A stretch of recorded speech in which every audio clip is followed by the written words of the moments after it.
The brothers' home was a disturbing chapter in South Korean history that bears striking similarities to the themes explored in Squid Game.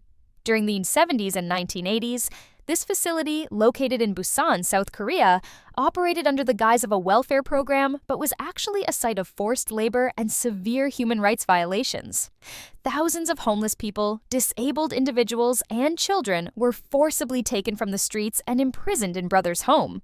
They were subjected to brutal working conditions, physical abuse, and exploitation, all while the facility claimed to be rehabilitating society's most vulnerable members.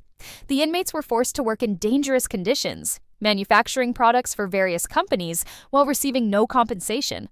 Much like the desperate contestants in Squid Game, who risked their lives for a chance at financial freedom, the victims of Brothers' Home were exploited by those in power who profited from their suffering. The facility's dark history reflects the same criticism of social inequality and exploitation of the poor that Squid Game portrays through its fictional narrative. The connection between Brothers' Home and Squid Game extends beyond their shared themes of exploitation. Both stories expose how vulnerable individuals can be manipulated by powerful institutions that operate behind a facade of benevolence. The survival games in Squid Game mirror the daily struggle for survival that Brothers' Home inmates faced, highlighting how desperation can force people into dehumanizing situations.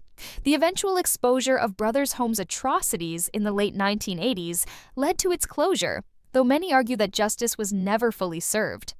This parallels Squid Game's commentary on how systemic inequality often goes unchallenged, with those responsible rarely facing consequences for their actions.